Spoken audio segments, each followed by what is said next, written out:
to. Yes, I get it that this meeting is being live streamed. Let me tweet this. Oh God.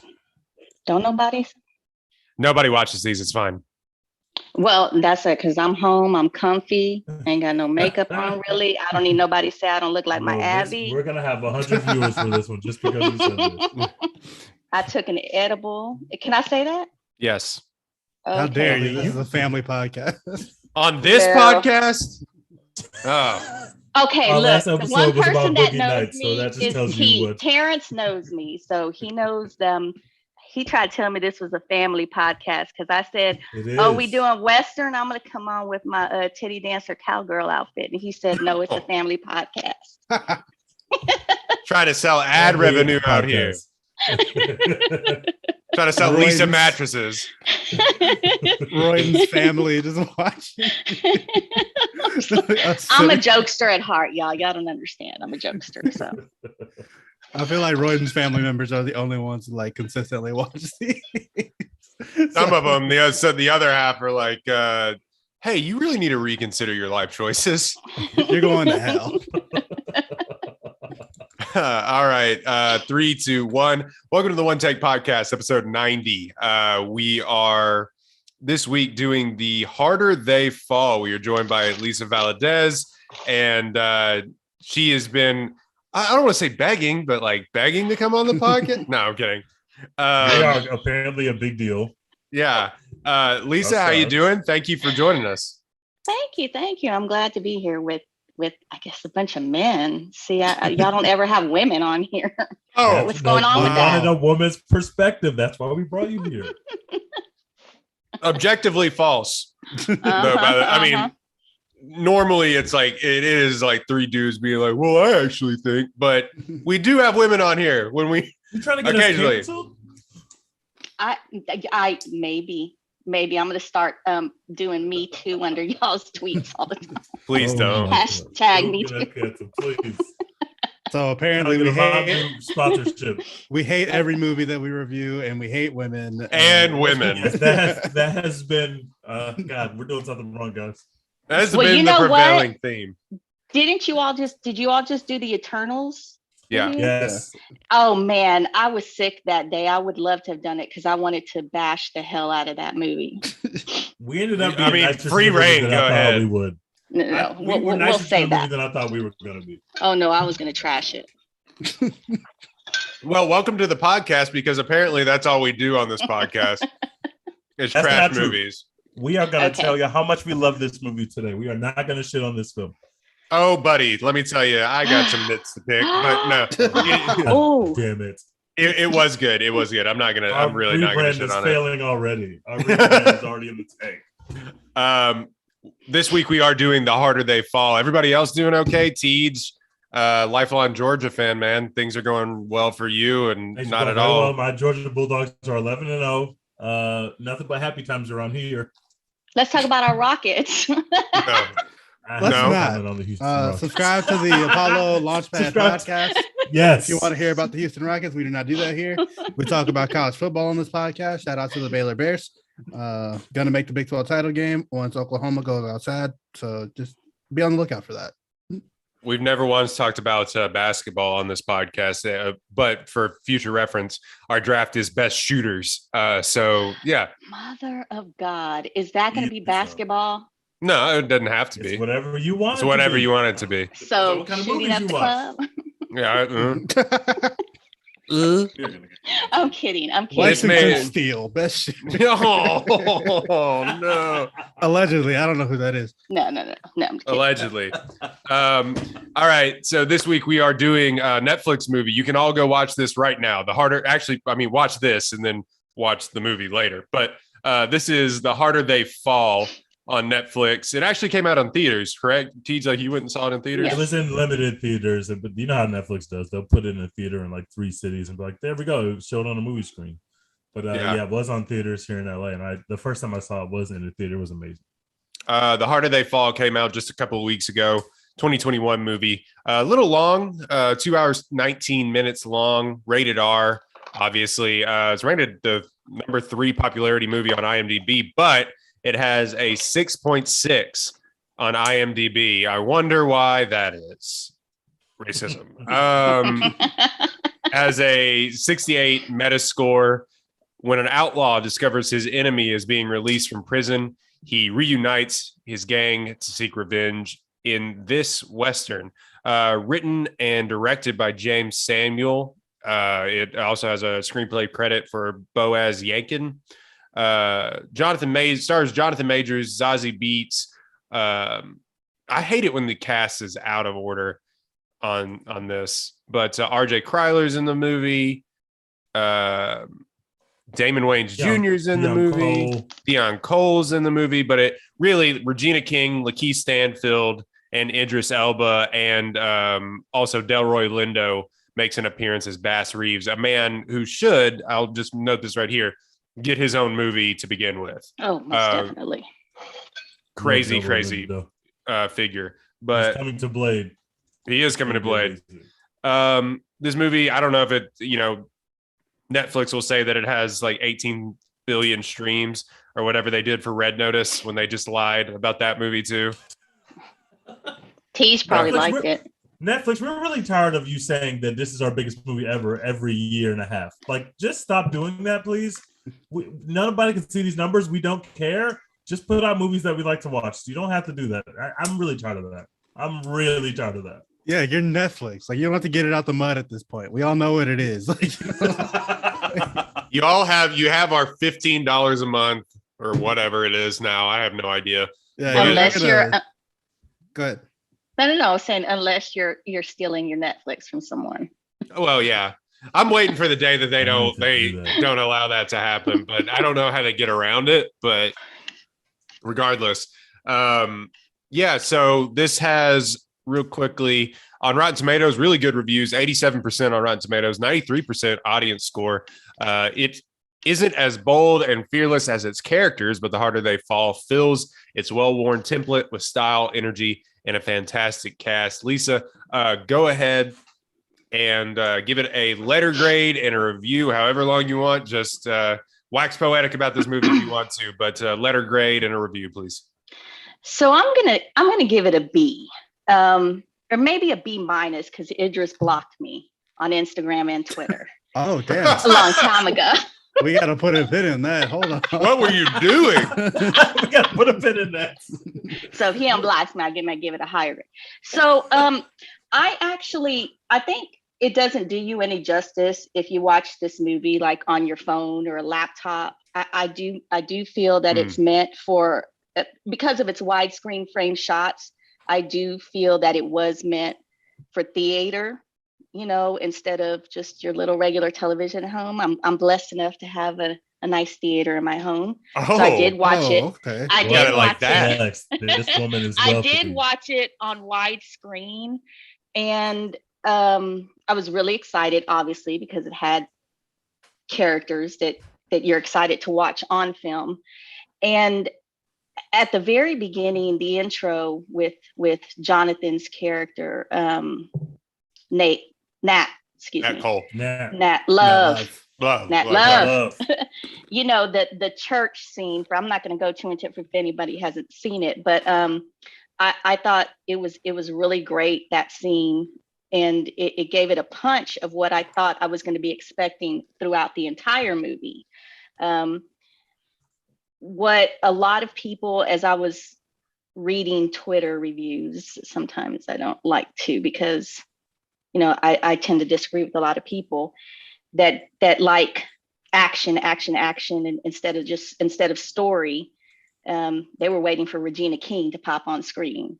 Mm-hmm. And when she did, she stole it. She's a scene stealer. But what James did in this film is, although each character, if you pay close attention, gets a small amount of alone time on screen without other characters, but when it does, it's beautifully done, unlike other film that just came out that tried to do that. I'm not going to go into that part, but and it was a large amount of characters, but each character was beautifully introduced to us on screen they weren't, and it wasn't necessarily done all the same, even though it is a movie like a Western, but there were quiet moments between the characters that you got to take in. And that's why I say it needs to be seen on the widescreen, because of the scene behind them. And there's just these quiet moments where they're locking eyes with each other. And if you can appreciate those moments in cinema and in film, then this is definitely a movie, as to why I give it a B rating. It did give a perspective on a Black Western that, although to me, and like I said, someone may have seen it different, did touch on the racism that was prevalent back then, but it wasn't Black trauma. Does that make sense? What I'm trying to say. So the really good way of putting that, yeah. Right. So I thought that's why I thought it was beautifully done. And in addition to the widescreen shots, the music itself, the sound, you feel it in the intro when you see Lakeith's character, Cherokee Bill, when he's first introduced on the train. Man, that sound, that music, and him, he just, the way he looks into the camera, it's like he's looking into your soul. You know, he didn't really have to say much. I'm sorry to please. Something about that dude's eyes, man. Something about his eyes, like, yeah. He looks crazy. It's, I don't know what to. Yes. So I thought that the characters, like I said, all great. Obviously, we'll get into that later if everybody wants to. You know, there was a whole hoopla about Zazie Beetz' character and, you know, her being light skinned and so forth. But I like her as a character. I do feel that there were probably better choices, but it didn't take away from the movie for me. I thought that the script was well written. I thought everyone's, even the little jokes here and there punched. Usually some tend to fail and some are just corny. It had a little romance, you know, a little revenge, but also shows to me that violence, no matter what you try to escape, it is cyclical. You know, it continues. Even if Nat's character, and for some reason I was rooting for the bad guys because it was Regina King and Idris. You know, how could you not? So, you know, I found a way to not root for them at all. Listen, me personally. No, let me tell you, the ending of that movie kind of killed that momentum for me. Like any momentum that, like, we'll get into it, but go ahead. Sorry. Yeah, no, it's fine. It's great when you all talk and get about. But to see a Western and maybe typically the younger generation or even women don't tend to watch quote unquote Westerns, to want to watch this movie and to have even so many women watch this movie, I think is a great thing. And I hope that some Westerns continue in this trend to capture all audience members and not just some. An incredible review. That is one of the better reviews we've had. Most of the time people get on here and be like, it sucked, B-. But it's not that podcast. We don't hate movies on this podcast. We love movies on this podcast. You make a good point about Westerns, because there's been not a random push. It feels like a kind of calculated push over the last decade in film to try and bring the Western back. And I think it started, I mean, obviously, like, somebody better versed in movies would tell me differently, but it kind of felt like it started with Django.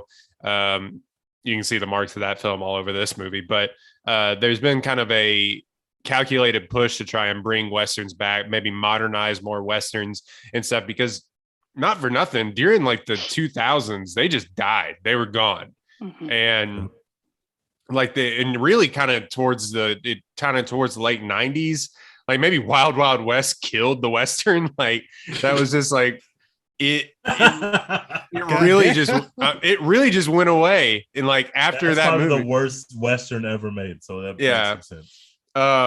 So yeah, for filmmakers, and especially like filmmakers of color, to want to like make Westerns and bring them back is a really, really cool push, because I grew up watching Westerns, and to see them come back and stuff, like there's room for these things still in the movie sphere. Like, I agree. Yeah.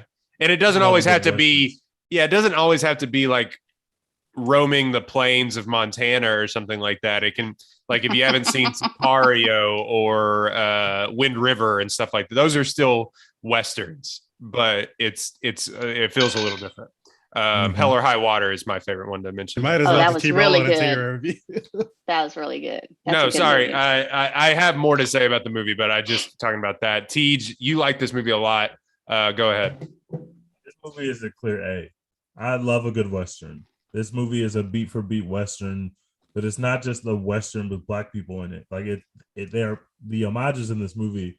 They're paying homages to the genre as it lays. Like, this is a classic Western. If you're not from, a lot of people, this is a more mainstream movie. They don't want just people who like Westerns to watch the movie. So a lot of people watching the movie haven't ever watched a Western, but this is how Western works. You have your heroes, you have your bad guys. There's going to be a showdown in front of some saloon, right? Like, there's the good guy has great morals, but he's most of the time you have a team up or a gang. Yes, like, it's like they hit all the beats. There's a legendary shooter out there somewhere that everybody knows who's supposed to be the quickest draw, and one of our heroes wants to go against them. Like, these are all Western tropes that were just perfectly done here by this man who's making his first movie, which is insane, because this is a big, expensive movie. They spent a lot of money on it. They spent a ton of money on the soundtrack. You're watching a Western in 2021, and you're hearing Lauryn Hill music and Jay-Z music, which is insane in itself. But the director was also really involved with the score. He's like a musician as well, or something like that. So I just thought as one vision, it just came together really well. It was brilliantly acted. I think what's his face? We were just talking Cherokee Bill. What's his name? Lakeith was phenomenal in this movie. Like, to me, he gave the best performance, just because it just felt like I could not stop thinking about the performance when I left the theater the first time. Like, he's just so kind of a little sociopathic, but also like kind of charming. I don't know how to describe it, but it's like that whatever he did with that character was just perfect. Like, and he's standing next to a legend in her own right, who's also doing a great job. Then you got, Idris is always doing a great job. Delroy Lindo is always great. And then we have our star, who looks like a legitimate movie star, again, which we talked about before on this podcast, who's just doing great in this character. Totally deadpan, but also can make the occasional joke. I love the scene where he first meets says he beats his character, and she punches him, he falls over, and he goes to get up, and he just realizes he can't get up. He just hits the cigarette. Like, it's like a subtle beat of comedy, but like, he can do that. He can go on screen and be funny. He can go on screen and be stoic. Like, I just really enjoyed his performance as well. I understand there was controversy about Zazie Beetz being cast, but that aside, I thought she did a great job with the role. I just think that this movie kind of hit the notes it was supposed to hit. You can have a great time watching this with your family, as long as you can avoid as long as you don't care about the violence. This is an extremely violent movie, but most Westerns are violent, so.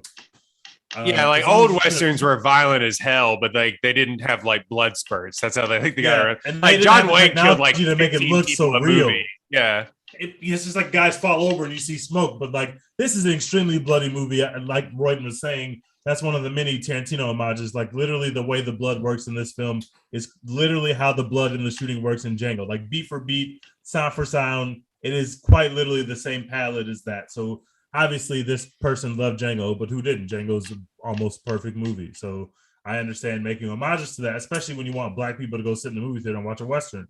You should appeal to something that they know. And they cast a bunch of people that we know, and they put it in a format that we may or may not know, but I thought it came out to be a super dope project, and I've seen it twice. I've loved it even more the second time. I'm giving it an A. At this point, the one actor they didn't cast from this generation just feels like Daniel Kaluuya was just missing from this film somewhere. Like, he needed to be in this movie. Dex, go ahead, man. Yeah, I really like this movie. I didn't expect to like it as much as I did, just because knowing it was a Western, it was like a little over 2 hours or whatever. I was like, I gotta watch it at home. Probably not gonna like it that much. Watching movies at home was very hard for me. But this was actually dope. I like took a little bit of Adderall and I could focus. And this movie was a good time from start to finish. I promise you, this movie doesn't require barbiturates to like get through it. Like, you don't have to. It does for that, me. but you don't need it. Does for Dex. It does for me. It's very hard for me to sit down and watch a movie at home and not be like, okay, how much longer do we got? Like, come on. You're pressing the scroll bar like every 2 minutes. You're like, God, so only 30 minutes in. Fuck. you'll go sit in Avengers Endgame for 4 hours, but like, nah, if you're at home, nope. Yeah, I mean, I got my phone in my hand. I'm like checking to see how much time is left. Like, I'm taking pauses, all that kind of shit. But anyway, this movie, none of that was required. From the jump, I was just like, oh, okay, like we got some shit going down here. Idris Elba pops up on the screen and you're like, oh shit, this dude's badass. So I can kind of understand why you might have been rooting for him, because I mean, he's Idris Elba and he's really fucking cool. But the gravel in his voice, man, in his American accent. Speaking of his American accent, like by the end of the movie, I was like, "This is just Stringer Bell in a cowboy hat." Like, leave my man alone. I like the same performance. He blocked you. He ain't calling you back. You on 2 apps, 2 different apps. He's still my man. That's insane. Yeah, he hasn't blocked you on TikTok yet. You can still send him emails.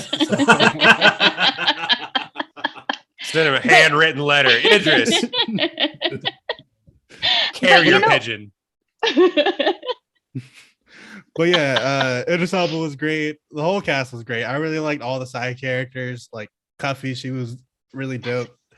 The quick draw dude, I really liked his, like, all of his stuff was funny to me. He was great.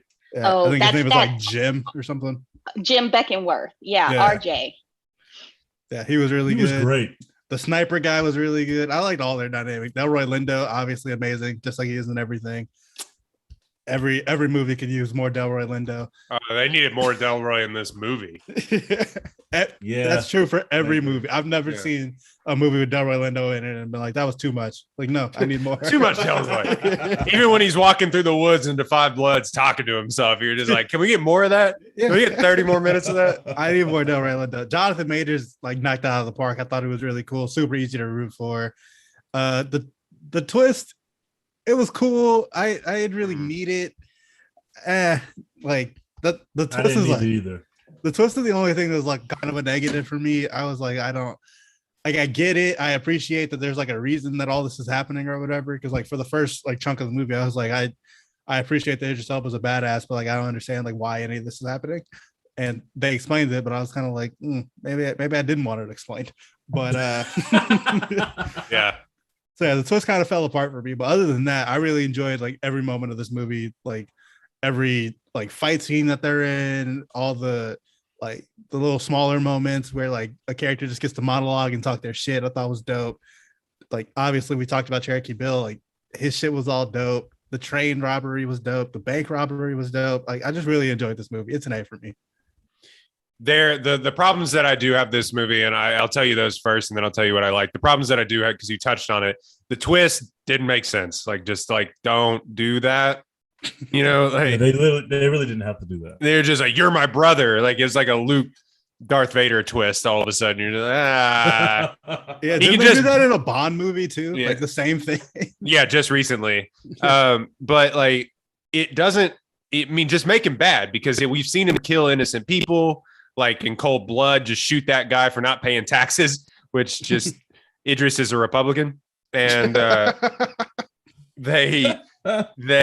he just make him a bad guy, because he's this menacing presence the entire time, just because of the way he looks and the gravel in his voice and just his characterization and who we know in the previous roles that Idris has played. He can be a good guy, but I tweeted, and Tej, I think you agreed with me. Make Idris a bad guy forever. He's so good at it. And it's just Stringer Bell's the greatest villain of all time, but I love making him a bad guy. Yeah, you should already know this. Yeah, and so the twist didn't do it for me. I kind of audibly groaned when the twist happened for me. There was moment, and the other thing that I take points away from it, there was moments in this movie where you were talking about the monologues, Dex. I kind of got bored in those moments. Like I realized like the characterization comes in those moments, obviously, And this is why you kind of root for these characters and stuff. But I don't know. I sometimes I was just kind of like, all right, let's just move this along just a little bit. You didn't like Cherokee Bill giving the train. That was fine because so many bars. It was like Bane vibes. I love it. That was fine because then you don't see like Cherokee Bill for like 45 minutes.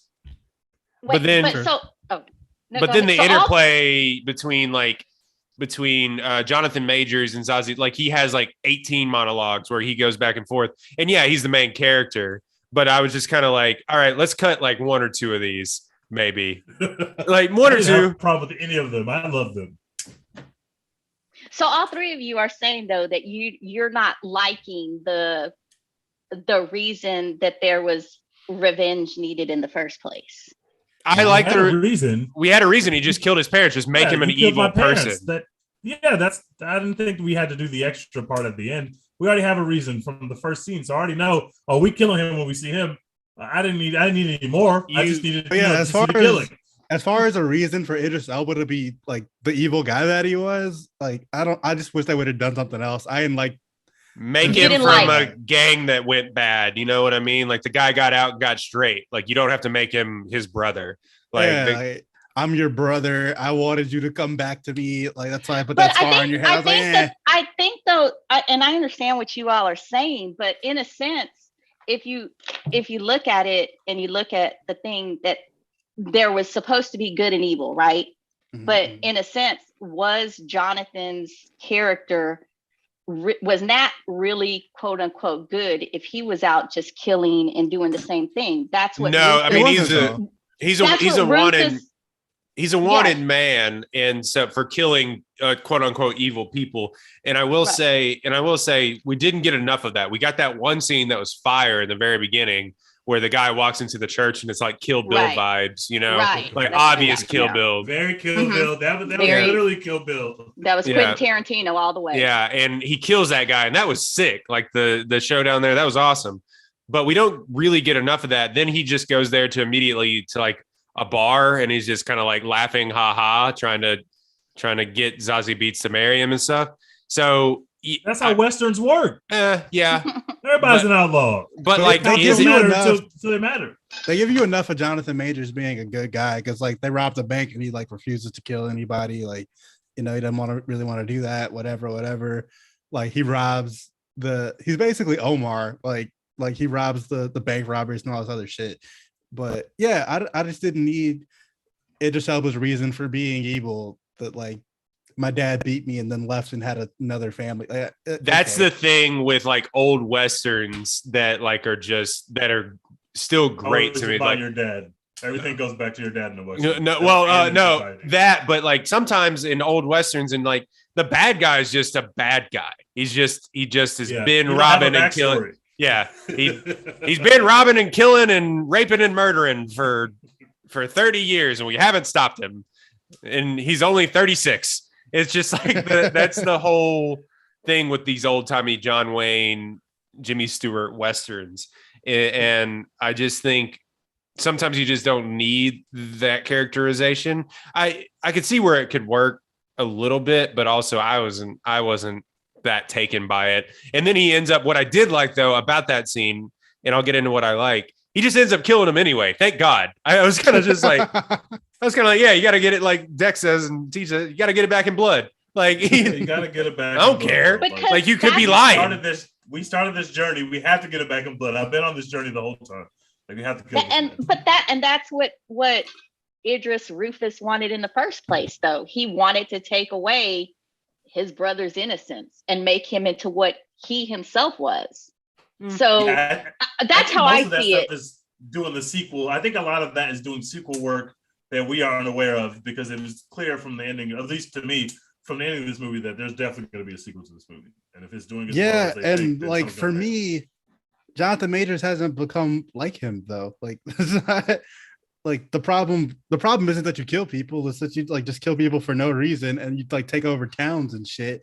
Like Jonathan Majors isn't doing that, so he's not like you at all. Like I don't know. That just didn't work for me. You killed. He took away a child's innocence. You understand? Took away his family.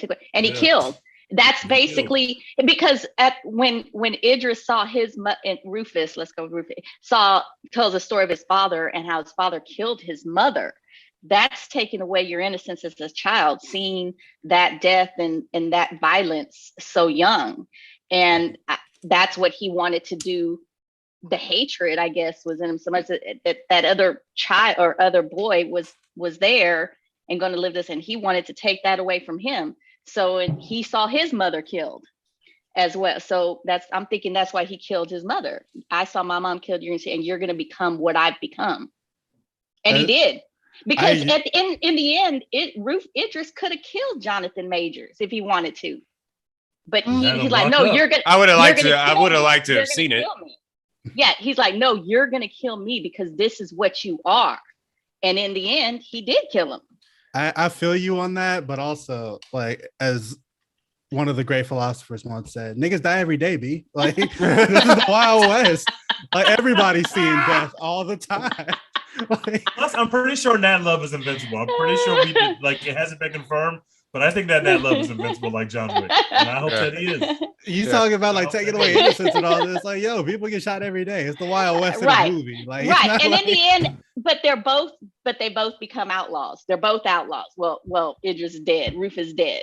But what's his name is still an outlaw. He killed people. He's an outlaw. He's out. Regardless of, I'm here to kill you with the law. Like, I brought the law. No, I'm just saying the law. Well, yeah, that is true. Well, that one law, man, in the one quote unquote black town. Nah, man. Apparently, he is the law.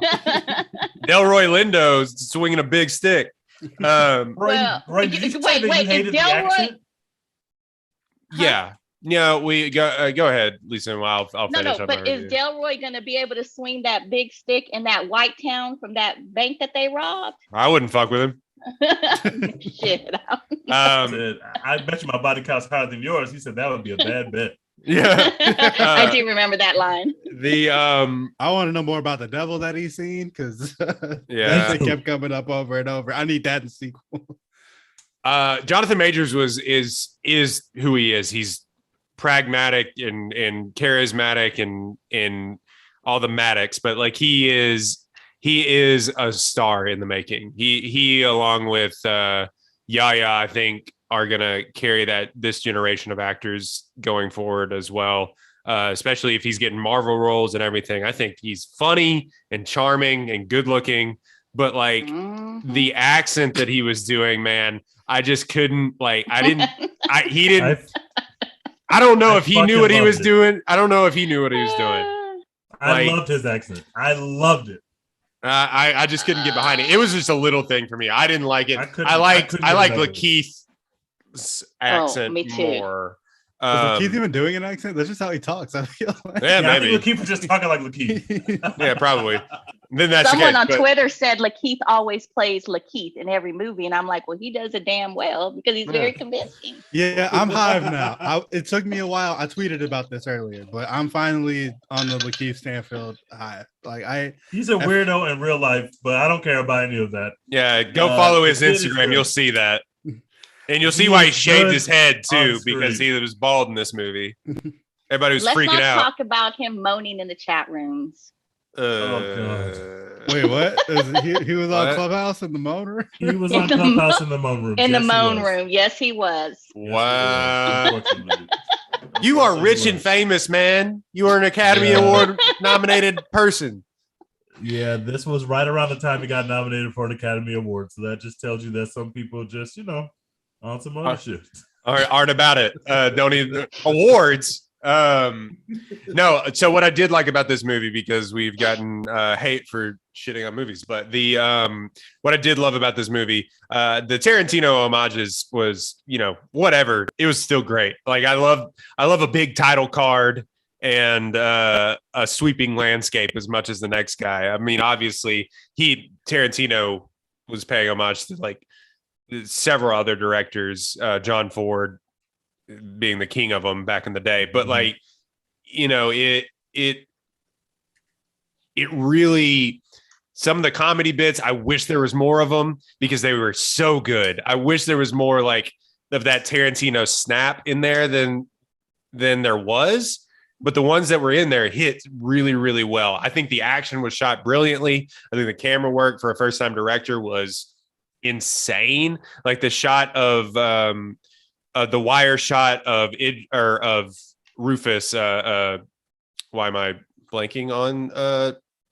Idris. The wire shot of Idris. Like he's staring out the window and it swoops behind him, comes out, goes through the window, and is down at Jonathan Majors, like at the very bottom, or after they blow up the wagon and stuff in the very final fight scene. I thought that was great. I thought all of the cast were pitch perfect. And what I do like about the story, though, to kind of wrap up, is that I'm a sucker for alternate history stuff. So taking all of these people that may or may not have ever interacted with each other, they say it at the very beginning of the film in the title card, these were real people, which I looked it up, most of the main characters or the characters that were in the gang were real Western black cowboys and outlaws and things like that. And I'm a sucker for that, man. Like Nat Love was he wasn't like a gunslinger. He was like a literal cowboy. So, so putting him in this is awesome. Like I said, I think Delroy Lindo's character needs his own movie, because if you go look up his story on his own, it just needs its own character. It's so cool. Also has one of the best mustaches I've ever seen. So go look up that character. But yeah, I thought all that to say, this is a B+ for me. A little too long. The twist didn't do it for me. I would definitely watch another one of these. And I love the representation going forward. So anything else? What else do y'all want to talk about as far as this go? TJ, I know you got some stuff on your mind. I want to talk about how incredible the opening of Dion Cole's entrance to this movie was. Oh, that was another thing. That's what I was going to say. Dion Cole was in a different movie. When Dion Cole was in a 1950s Western and going for it. He was in a John Wayne Western and just, you ain't never seen the likes of me around these. And he was great, but he was in a different movie. Over the top. I loved it. When you open on him and he's just like, Rufus Buck. Yeah. You got till I finish my steak. I was just like, oh my God, Dion Cole's playing it straight. And then like he's talking to himself. And he says, and knock on the door, he says, Rufus Buck wants to see you outside. He said, tell that man I got nothing to say to him. So like, oh, okay, he's being funny, but then actually he ends up kind of being a serious character anyway. I just like the way they kind of play with that. Like you see a comedian on screen, you probably think he's going to be funny. For a second, we're going to show you that maybe he can be funny, but actually he's playing a straight-laced character. I love that. I thought that was so cool and so aware of like what happens when you present someone on the screen. You know that we're going to have snapshot judgments. I've never seen Dion Cole in a serious movie. That doesn't mean he has never done them. But I know him from Blackish, and he makes people laugh. So Old Spice commercials.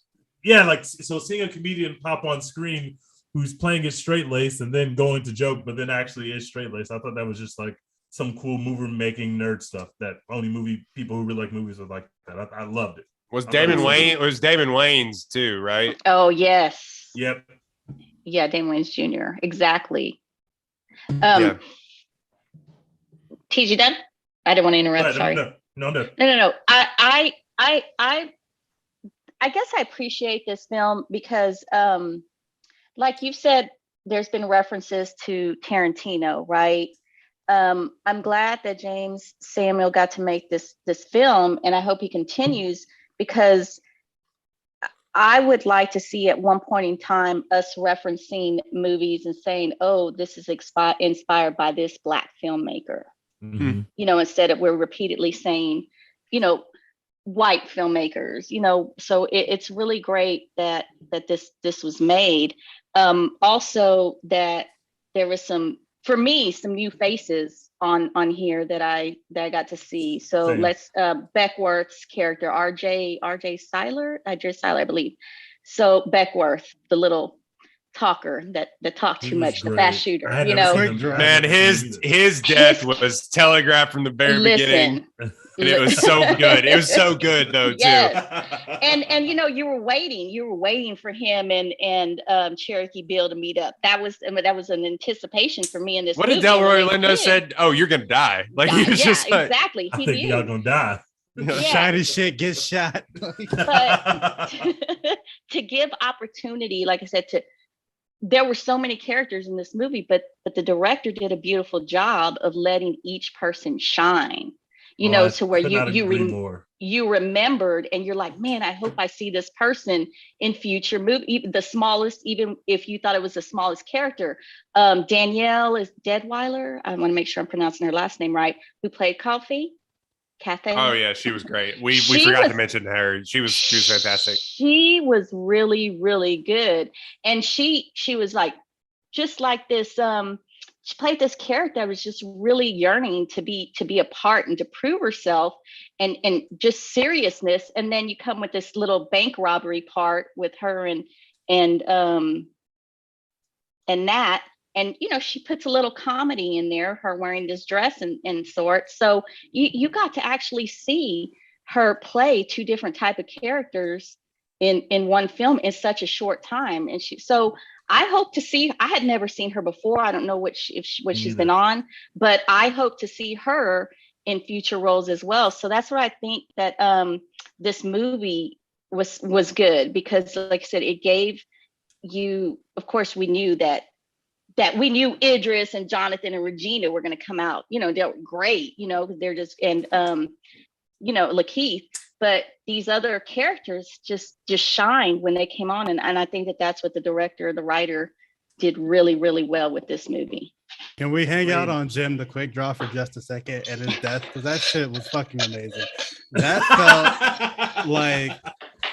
felt like Game of Thrones when you watch Oberyn Martell like finally get to fight the mountain, and he's like, I'm gonna get my revenge. I'm gonna stun on this bitch. You can't handle me. Like, this is my fucking time. It crushes his skull. Just crushes his skull. This kid gets shot in the face, and you're like, you fucking idiot. You had him. You were going to cook this man. Like, we saw Oberyn talking hot shit for 4 episodes, and then like finally he gets to finally have his moment, and then they robbed us of it. I thought that shit was so fucking cool. Like that scene the night before where they're like, it's like a man hyping a woman up, and you're like, oh man, I'm about to get some good, and then it's disappointing. This is a family podcast, man. Please. Oh, my bad. I keep forgetting, y'all. I'm sorry. But I needed to let the women that are watching understand where we're coming from. Oh, yeah. Okay. Got it. I wouldn't know anything about that. I don't know what we're talking about. Yeah, all the women who are not blocked by Idris Elba need to understand.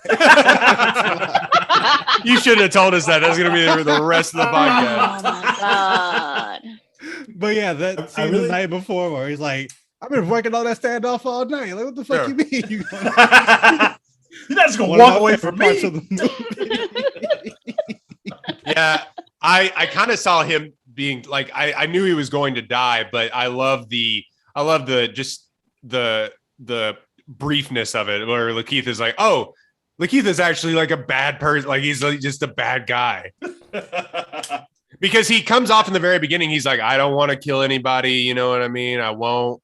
Like, obviously, like he slits that guy's like leg or whatever and like bleeds him out or whatever, but he's like he's really like a psychopath, and that's where you really see it for the first time. He's like, just kept talking, man, where it's just like, oh, okay. Yeah, you really like, you meet Lakeith Stanfield and you're like, oh, he seems like a bad guy with a code. He's like, oh, I'm not a violent person, but you know, you're with some very violent people. Like, I don't want to do this. Like, let's all just walk through this train and go very home. Violent individuals. Yeah, and he's then he's a find out he's shooting people psychopath. in the back. Like, yes, charismatic psychopath at its best. I really like what Lisa just said about giving everybody their moments, but it's like even within, I think she meant more about the actors and actresses, but even within the actual framework of the movie, this is how Westerns are supposed to work. It's like wrestling. You have to build up this guy to make me more anticipatory of the showdown with our good guy. You've built up our good guy in this scene. We've seen him kill the Scorpion. Now we know our good guy's a badass. Okay, cool. We'll come back to our good guy. Now let's go hang out with Lakeith And oh my God, now these people are fucking badasses. And now they get Idris Elba. These people are really badass. Now we got to see these people go up against our good guys, and you're already in. You've already established these are not just faceless henchmen. Like, these are people that we've seen on their own of like, wow, these people took down this train and they barely like moved a muscle. They also give they also give them like a redeemable moment because they get a contract to basically kill the general because he was a war criminal. Yeah. So like, it's kind of an interesting sort of twist that they put on that as well too. Yeah, they don't just make them big, bad, evil people. It's just like these people have a purpose and calling too, and they're marching towards some goal as well. I didn't necessarily love what they're doing with the Deadwood stuff, where they're just like, this is how we're gonna. This Deadwood is for us, and I could have done without that part, but it led to an awesome scene where Idris just killed somebody and asked him his name before, and then said, "Rest in peace, James," which was incredible content. Yeah. I didn't like them having the like bigger mission or whatever because I feel like we didn't spend enough time actually like seeing any of that, and we also didn't need it. Like them being like, "Oh, we had a contract to kill the soldiers or whatever because they were corrupt." I was like, okay, whatever. And then they're like, "Oh, we're gonna make this like black utopia in the middle of like Texas, like for just us. We're gonna run a beautiful town." Regina King is like all in on this. Like, there ain't water for 38 miles, but we're gonna make a utopia. I'm like, I don't need this. Like, and also, it just never comes up again. Idris Elba is just killing people. Yeah, and so he's like, still bad. Like, he's still just a bad guy. And yeah, it sounds like he always just wanted for Nat Love to kill him anyway, so he wasn't really like invested in this utopia anyway because he was waiting on Nat Love to come back and kill him. A depressed Rufus Buck. What's even the point? Like, what are we? I didn't need that. About that scene, though, I will say the train scene. Somebody put on Twitter, a person of color put on Twitter that this is the way that you do this movie. He's like, look, Tarantino, this is the way that you do a black Western without having to say the N-word 1,000 times. Oh, and they do it a little bit at the very beginning of that train scene where he's like, "What are y'all doing out?" And they shoot him. Yeah, I thought that was pretty good. Yeah, that was. We ain't no nincompoop. Yeah, but also I was like, my guy conducting the train, like you just run over it. You know you're transporting a criminal, and like these people are coming to get him. Run her over. What's the worst that could happen? Like, nobody's The cops are with you. They're on the train. Just run her over. Run her over. Just run her over. You thought she was gonna get her. You thought she was standing on this train track, and she like gonna get out and be like, "Hey, what are you doing?" And she was gonna be like, "Oh, you right." Like, let her move. Like, no, get the fuck, run her over. A horse to a steam engine is basically like a butterfly to a windshield. Like that. That's going off. Now everybody got to die because you wanted to be polite. You wanted to say the N-word to somebody. No, I really like that. I really like that scene, but mostly before Lakeith's thing. I will say the other scene besides the final shootout, which goes on for a good while, like 30 minutes, which I love. Like, if you're gonna do a shootout, like, just do it. You know what I mean? Like, I love a good shootout. But the one scene that I really, really loved, and I texted y'all about it, and it's so funny. The white bank robbery scene. Yes. And the whole town's painted white, and everybody in it's white. And it's so on the nose, like, and you get what he was doing, but it was so on the nose and funny. But the one that I laughed out loud at, where he pulls Nat Love pulls the gun on him, and he goes, "What's up, Blue Eyes?" He's like, "Your ass is," he goes, "Your ass is shaking. You'll miss." I won't. That was, it was impeccable writing and impeccable performance from him, and it was just like, "Your ass is shaking. You'll miss. I won't." That's so good. It's so good. Also, such a great line. These white people have the worst awareness of all time. Like, did you think these black people just came in here and everything was gonna be sweet? Like, do you think she didn't know that she can't, like, she doesn't have an account here? She can't, like, make a withdrawal from an account she doesn't have? Did you think that she actually thought that she could get money from the bank without having an account? You ain't seen black people in this town in 7 years. You thought these two people pulled up and like thought they could just make a withdrawal and that was gonna be cool? Like, come on, bro. It's just a really good. It's a really good use of like. Obviously, they walk in and before they know that they're being robbed, everyone's just looking at them like completely, just like looking at them like, oh, there are niggas in this bank. Like, what is happening? Why are there niggas in my bank? So never seen a nigga on a really horse. I've never seen a nigga. I've never seen a nigga on a horse.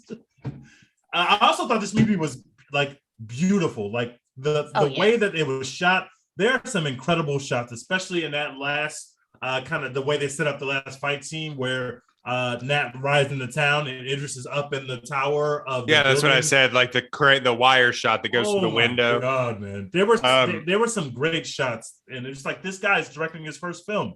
It's insane to get some of those shots he got were just amazing. It is funny because Idris Elba is walking through and he looks like just the tallest human being of all time. Like all going in slow motion, shot behind him. I will say, I mean, some of the set pieces, some of the sets look like they were built in a 1950s like back Hollywood backlot or whatever when they would do these westerns, and I think that's on purpose a little bit. Yes, they look did say that it was on purpose. Okay, good, because it looks like just basically like the front of buildings. Like it doesn't look like a worn sort of thing. It's like a wood face on like a metal building in the back. You know what I mean? So I really enjoy that, actually, kind of looking at it where it's just like, oh, this is all fake. This isn't like this is all for show. But there was go ahead. I'm sorry. No, I'm done. No, I agree. And I read somewhere and I'm trying to find it, but I don't know what it was. There was a picture in the last scene with Idris and Jonathan when they're talking and he's telling them the story about their dad.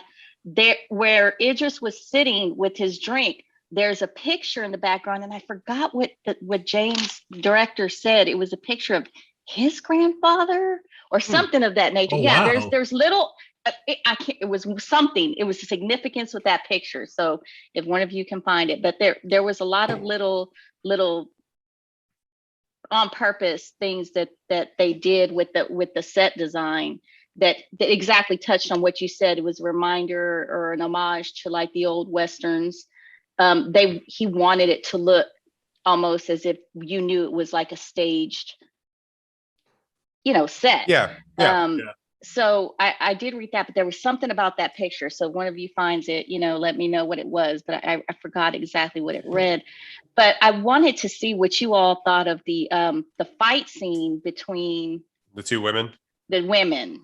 I didn't like it. It was amazing. I mean, it was good, but you said that with a little too much lust, Too much. I think it went a little. It was too much.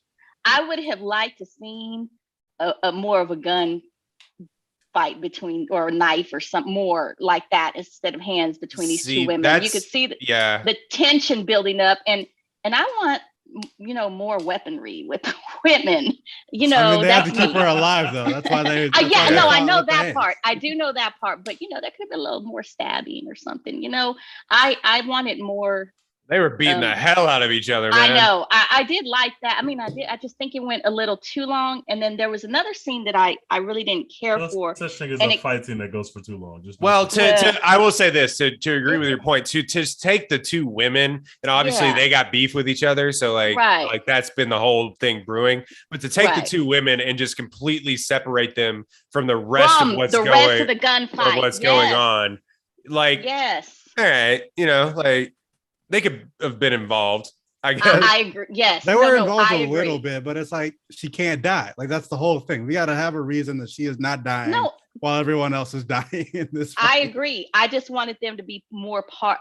Of course, the tension was, like you said, it was being built up between those two, and there was a great fight and so forth. But I did want them to be more involved with the whole action that was going on instead of them being separated. And I understand, she had to live, but they still could have. For me, that was just for me. And then there was one scene that it goes back to Dex, what you were saying with the whole Idris character and him wanted to create this little town utopia and we're going to be the saviors and so forth.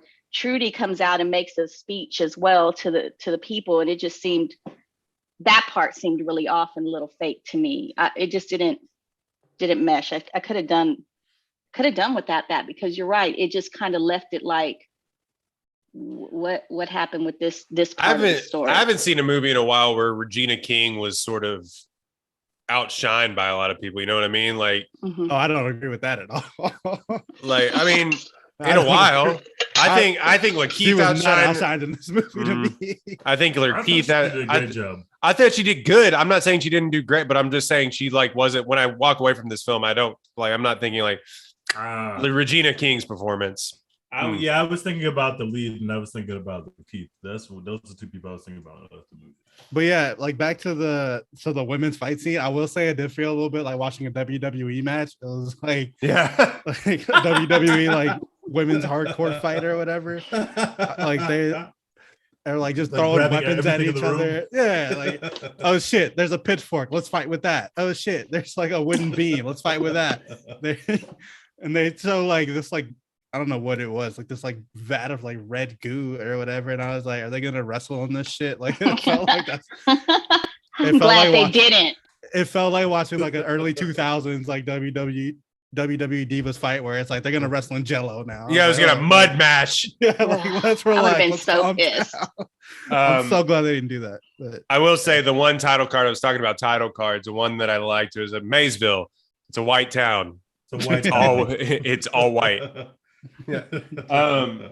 Like the one thing just some bits that I took away from this, they could have killed more people with that dynamite. They didn't just have to blow up the money. But that dude's like right arm falling like next Yeah. to him. He's like, I'll bet my right arm. I was like, that's amazing. That is so good. I loved that they did that. I missed that actually. Yeah, that's really good. The score of this movie is also amazing. Yeah. So I know Tease, you and I both hated Jojo Rabbit. So, or did you hate Jojo Rabbit? Yes. Why? What is Well, wrong I'm gonna tell with you y'all? why. I'm about to tell you. Incredibly The bad concept. the Jojo Rabbit is bad. cinematographer for that In movie the was the podcast. cinematographer for this movie. In the podcast. Stream my Cinema- Jojo Rabbit episode so that y'all can I'm about hear to tell you. No, good opinions about Jojo Rabbit. Educated and good opinions about this. no, Yeah. I was just letting you all know that the cinematographer for Jojo Rabbit was the cinematographer for this film. I can see that. This may catch like a cinematography nod, like along with probably like The Power of the Dog and the other like westerns and stuff like Dune was probably going to win. But yeah, I the white gang showing up in the middle of that fight was kind of like unnecessary, but whatever. Just kill more people. You know, just more people whatever. to kill. I was into it. I was like, sure, whatever, fine. These guys are here. Let's kill them. Like having Delroy Lindo and him like back to back, like Lethal Weapon stuff, like going at it was really, really cool. I didn't like that he didn't show up till halfway. Like he blew up the dynamite, and then of course they like intercut between all these scenes, but he doesn't show up till like 10 minutes into that fight scene. I was like, man, just have him out here the entire time shooting people. Like Delroy was so good in this movie, man. He's good in Yeah. everything. Yeah. The only thing I didn't like about the final fight scene was that like once the rest of the Crimson Hood gang or whatever they call it shows up, they like just start shooting and miss every single fucking body. And and Jonathan Majors, who has been shot at this point, is like, all right, fuck it, power up. Like we're going out here. Like he smoked a cigarette. Yeah. Yeah, he reloaded like in Red Dead. Like he was just like, I ate a can of beans. Do you remember that old Call of Duty game where like you could set up different kill streaks and one of them was like the specialist kill streaks where you would like unlock every single perk like after you like got a certain level of kill streak. So you just be like a superhuman basically just running through like COD maps. That's what it was like when Jonathan Majors like got shot and then came back. Like dude didn't miss a single shot. He was like taking other people's guns off of them so they could shoot some more, like just killing everybody, shooting their horses, like just all this other shit. I was like, okay, we didn't have to do this. He didn't have to become a superhuman like in the middle of it. I wrote down the white gang showed up just to get worked. Just like, real sad performance from us in that. I just gotta say, terrible performance. Went out so sad. Hey, the Mexicans didn't even make it, did we? No, I don't think so. Had your own Was shit the going Scorpion, on. Not your was the fight. Scorpion Mexican? Yeah, he went outside. He did went outside. I mean, he went out pretty. Oh extremely yeah, sad. that's right. He went outside. Well, He went out extremely sad. I in will a church. Dion Cole's death, it was hilarious to me because he just put his gun down only to get blown up. Like, Damn. what an idiot! Just shoot him. This dude thought he thought he was going to be able to shoot the fair one with Idris at some point. Like he came out swinging, like when they first like met back up and got his ass beat with a pistol butt, like got his teeth knocked out. He thought that was my favorite scene. He thought he was going to get to shoot the fair one at the end of the movie and got blown up. Like, bro, just shoot. Like, don't do this no more. No fair fights.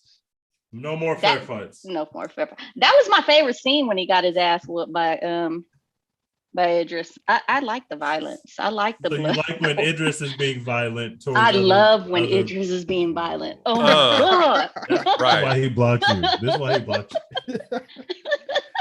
You make him feel like a bad person. That's what... Oh my God. I knew that the Pickett character, the sniper character, was going to die as soon as he had his back turned to an open corridor. Yeah. Like that was like all old Western shit. Like, oh, the coin stopped the bullet or whatever. That was telegraphed pretty. Like, you know. You knew. Yeah. I did like Cuffy killing him and being like, Jim was definitely faster. Like, you bitch. Yeah. I do like that she made it through it all and becoming Delroy's little sidekick, I guess, for the upcoming sequel, hopefully.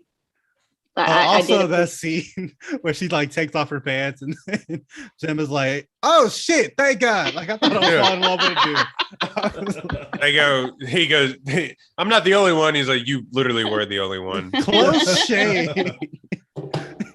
I was like, yeah, they called her a young man, like in the like beginning of the movie, and I was like, are we not supposed to know that this is a woman or like what's going on? But I appreciate that they like brought it back towards the end. And they were like, okay, yeah. We like the Zazie Beetz character. Do we like her storyline where she just like goes to get sacrificed for no reason when she didn't have to? No, it was horrible. Stupid. Yeah, it was really dumb. Okay, let me come because I thought the two women that were in this damn movie, I thought they were both gonna be badass. Okay. And they were badass. No. Zazie, no, her character, like I said, when she went, she's like, I'm gonna go to the town and see what's up. And she goes there and then just gets her ass whooped. And I'm like, just to get hit in the face with the butt of a gun. I'm like, what's up? Come on. She just stands there. And when Idris tells her something, she does this swallow, like, I'm scared. And I'm like, bitch, are you really scared? What was she supposed to do? She was outnumbered like 100. Don't go to the town. Yeah, that's what I'm saying. Come like, on. Why did she go to the town? Go? She knew she was going to be outnumbered, Tej. She knew she's like, well, I'm going to go to the town to see what's up. Okay, well, you're the only one going. And then you're going to lie, talking about, oh, well, I'm not with him no more. You know, what's up with you? Basically, it's what she's saying. Yeah, that's like me. Come on. I'm like, what? I agree that it was a bad plan, but once she's there and the subterfuge is not working, she's out of options. She can't be fighting. No, man, it's some small ass towns. I know what's going on with you. I know you still with that man. Okay, don't come over here lying to me. We may not have Twitter, but I know what's going on. Like you walked in, a very bad plan. You walked in assuming that they knew who you were. Like, what? Right. Why did well, not just that. She got there, and at her first interaction was with Trudy. And they had this, what's up, bitch? What's up? And then, I'm like, oh shit, it's about to go down. And then she goes in and she becomes weak. What? No, I was upset. I was really. It was a really bad plan. Well, you should be an idiot to think that you're here for business. It was weak. I was upset. Her character was weak. This is just she beat the hell out of Regina King. I don't know about that. She beat the hell out of Regina King. But I need you to I need you to do some shooting, fight a man. Stab him a little, little something. I mean, she hit the hell out of Jonathan Majors. Like this just confirms that women just don't be listening to men. They don't listen to her. Oh my fucking God! I don't like what would be happening if it wasn't too. He said, "Don't go." He said, "Don't go down there," and she was like, "I'm gonna go down there." Okay, let me ask you. Y'all know if y'all tell a woman to don't do something, she's gonna do it. Why even say that? Come on. They will never suspect if your woman has a very bad plan that's likely to get her killed, you have to tell her, "Hey, ma'am, this is an extremely bad plan. You're going to die. Just don't go." But you know whose fault it was? It was Jonathan's fault because he walked up into her damn saloon. He didn't have to follow him. He was just trying to get his dick wet. That's all. Like, I ain't asked you to come be a spy. I told you to stay here. I was gonna do this on my own. I even tell y'all. But he couldn't do it on his own. He could not. But Jonathan was stupid for trying the cop thing. Nobody's gonna go for this stupid cop thing that they had. Even watching it, I was like, this doesn't make sense. Why is this happening so fast? The cop thing didn't make any sense. Nobody's gonna fall for that. That's where I got lost because I missed that part. Like, why did they just walk into the town after her too? Because they had Delroy Lindo's character, but then they just I didn't understand why he volunteered himself. I guess like payment. You messed up. I was just kind of like, it went over my head. I was like, what that happened? Fake arrest thing was stupid. They had to do that whole damsel in distress bullshit. I definitely saw them like go back into the town, and I was like, did y'all think y'all weren't gonna fight right now? Like, why did y'all?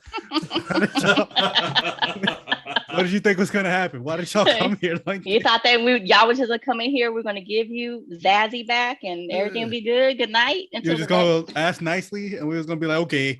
Okay, well, we'll see you next time. No, come on. But yeah, that part. I mean, that setting up the bank robbery scene is well worth it, but like that whole in between there, I was kind of like, all right, let's move it along a little bit. But yeah, I didn't like the whole her just walking down there and being like, I would like to make you an offer just to get hit by the butt of a gun and like thrown in jail. Yeah, like idiot. Come on. It was like, again, I was just so upset. I'm like, okay, you're gonna come down there all badass, talk your little shit when you first get off your horse, and then go in there and be like, oh, so what's up? I ain't with my man no more. Come on. Also, I will say I am firmly on the I don't care that she doesn't take baths side. It's fine. Of course. I care. I would rather her take baths, but I mean, that's not gonna. I still need it. I still need. Okay, let me not bring y'all back to that tweet that one guy about the maggot. All right, this is a family podcast. We're not doing this. All right. Anything else before we get to our best shooters draft? Would you like to see a sequel? I'm definitely in for the sequel. Sign me up. I'll watch it if they make it. How'd y'all feel about the soundtrack? There were points of it where I was like, okay, this is like unintentionally funny. I feel like the train robbery where they're playing like that remix. They're playing like that remix of the Shine song. I was like, I can't stop laughing at this. Like, this shit will always be funny. Like, this dude just yells, I can't do this shit. When you text that, I forgot what you were talking about, but now I'm like, yeah. You literally texted the group message like, what does he say? Oh man, that's funny. That shit will always be funny to me. Like, and there were points in this movie where I was like, oh, a Jay-Z song in the Black movie. Who could have thought? Like, wow, amazing. When they were shooting guns, they might as well have been like, X gonna give it to you. Like, they just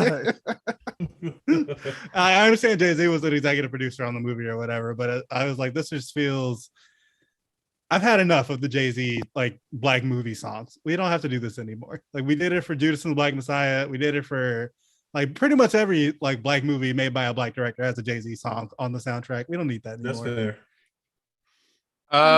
It didn't take away from it. Some of it like was weirdly spaced. Like, if you're gonna do the like, obviously you have to have a score, but like if you're gonna do the modern songs in a old setting, like do more of it. I feel like they didn't do enough of it. Like, they did like 5 or something. Like, just continue to do it. You know what I mean? That's also straight from Tarantino, who put contemporary songs into a Western as well. I mean, yeah. What's the one when he's fighting at the very end, trying to get out of Candyland? Like, they put a Rick Ross song in a Black movie about slavery. So it was dope. They had the Tupac James Brown mashup. Tupac, that's the one that I love. Yeah. But yeah, I don't know. I need that. And then the other thing that I want to mention that we haven't mentioned on the podcast yet, the director of this movie is Seal's brother, like the singer. Wait, what? I did not know that. I did not know that. How old is this guy? What? His age isn't on his Wikipedia page, but yeah, he's Seal's brother. I hate that. The music part so much. That explains so much about the music part. Yeah, apparently he's a producer, like a music producer. Yeah, he did the music on The Great Gatsby, actually, which is actually really interesting. Fucking correct. Oh, this makes perfect sense now. Oh my God. I was like, what do you mean he was intimately involved with the score? Then someone was like, yeah, like I was like, wait, what? He's a movie director. You never see that though. You never see somebody going from the music department to being the director. Really don't. You see somebody going from like obviously like the next step up is like cinematographers go, and like actors do it a lot because they've been directed their entire life. Writers sometimes do it because they've been working hand in hand, but like music department, you might as well tell me that writer and music producer. Yeah, you might as well tell me that somebody was like, yeah, I made the costumes for this movie. I also directed it. Like what? Yeah, I've heard people say like, you know, because he's a music producer and he worked on the music, like it feels really like synergistic with the movie and all that. And it does, but there were like just points of it where I was like, I would have chose something else there. Soundtrack's not bad. Like, and there's actually some songs on it like that I just had heard like before I watched the movie, and I was like, these are pretty good songs. But yeah, there were some points where I was like, I would have shown something else here. I don't know. Like the most this feels about like when Tom Ford, the clothing designer, was like, I'm gonna direct movies. Wait, that happened? Yeah, he did that Nocturnal Animals movie with Jake Gyllenhaal. I had no idea that was it. That's right. Tom Ford is a movie director? Yeah. Yes. Like an acclaimed movie director. Like he's really good. Really? Yeah. I mean, well, you got to put it together. They direct fashion shows and movement and lighting and sound. So if you look at those really top fashion, like them super ones that they put all the backdrops together, movement, what to wear during what flows, what's going to flow on one person, then with the music, how fast and timely you're going to move. So I mean, if you kind of think about it, makes a little sense. He's nominated for a BAFTA for Nocturnal Animals. Kanye West better never put out a directorial debut. I do not want to see it. I bet you that is his next journey.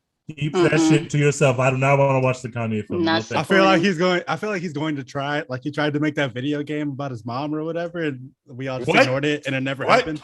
You not remember that? No. We all just ignored it. Kanye West. That's the one thing we've ignored from Kanye where it just didn't happen. Yeah, he I would ignore that. He was, I guess, like trying to make a video game or whatever. I'm still on this James Samuel being Seal's brother situation. Insane. I'm over here looking it all up. And first of all, I feel like Seal just appeared one day. Like I don't. All of our older Black listeners, we love Seal's music from the 90s. We were there. We were outside. Hey, I was there. I'm old. Yeah, we understand. We were outside. He divorced that woman, so he's back in good graces. He comes back to the cookout. So. The best thing with Seal is that he was in the pop star Never Stop, Never Stopping movie and got eaten by wolves. He got eaten by wolves. And it was amazing. I had Seal. They took Seal. All right. Do y'all want to do the best shooters draft? Let's do it. Let's get it. Because this big Succession hours, and the real ones on this podcast right now have to go watch Succession. Oh, man, Succession for me was an hour and a half ago. Spare me. I'm actually missing Insecure. All right, we're gonna get to our best shooter draft right after this ad break from Apollo Houston. I'll be right back. Nocturnal. I'll be right back. Man, I'm sitting here reading all this shit. I'm about to see it right now. Seriously. I did not know that just feels so random. I haven't thought about Seal in so long. God. And I see this is Seal's brother. I was like, what? What? Yeah, no clue. Man, did not know that. Also, since we were talking about Tom Ford, another fun fact I learned: he's from Austin, Texas. Who? Tom Ford. I thought you are lying. I thought he was like some European. Me too. Fashion designer. Oh man, so we paying for some that expensive ass shit from Austin? Yeah. Hell no. He's from Austin, Texas. This shit is crazy. I'm upset. He was in House of Gucci, which I saw last week. And you know what? I was gonna watch it, and I just got so busy that I did not go to AMC. So I'm actually gonna catch it. What 22? When it comes Wednesday, I don't know what day. This week. I think it comes Me out too. Wednesday, yeah. And I watched King Richard today, actually. Fire. I appreciated it. I liked it. I can't believe that like these white women were getting fucking just roasted left and right for talking bad about this movie. Yeah, they were wilding. I think the young. No, what? No, you're good. What were we talking about? Oh no, we were just talking about movie. Well, he telling me another random tidbit that Tom Ford is from Austin. Why is he not helping the University of Texas football program? What is happening, Tom Ford? Mr. Ford, please. I am upset that I'm paying these high-ass prices for some clothing from Austin, Texas. You need to keep paying those prices so that he can feed into the University of Texas football program. We can start cheating again. I gotta say, I gotta imagine that Tom Ford doesn't give a fuck about Texas football. Neither do I. Rep your Me home. and him have that in common. He probably doesn't give a shit about Austin. Yeah, I mean, I wouldn't either. He like moved to he moved to Europe to like designing for Gucci. That's like how we started talking about House of Gucci. Did you say he was in House of Gucci? Like he's actually in the movie? The character Tom Ford. Tom Ford. Got it. That's how he like got huge. Was like they brought him on to design for Gucci when nobody else would design for them, and then like, got it. You know, obviously he became Tom Ford, but no, House of Gucci was on fire. Go see that shit. Okay. The Texas Longhorn football uniform sponsored by Tom Ford. They're just all tight as shit. Honestly, bro, that would save Texas football if they got a Tom Ford deal and like was like giving out like NIL deals to recruits and shit. I'm open to whatever solutions that we need to take. I just can't take much more of Texas football being what it is. Come to Texas. You can model for Tom Ford. Like you will get all the free Tom Ford shit. You know, there's a scenario where Texas football is last in the Big 12 this year, right? I don't want to talk. Well, yes, but I've already put us last in my head because we lost to the team that probably is going to end up getting last anyway. So, okay. Fuck Texas football. I have no association with them. Thank you very much. All right. We are going to do best shooters draft. Best shooters draft. This is wide open. Because none of us have seen it. Well, I mean, Tej and I have seen enough Westerns, but like also best shooters draft. I'll just leave that to interpretation. What's our draft order, Dex? Oh shit. We're going Lisa, Tej, Royden, Dex. Lisa, Tej, Royden, Dex. It's a snake draft, 4 picks. Lisa, first pick.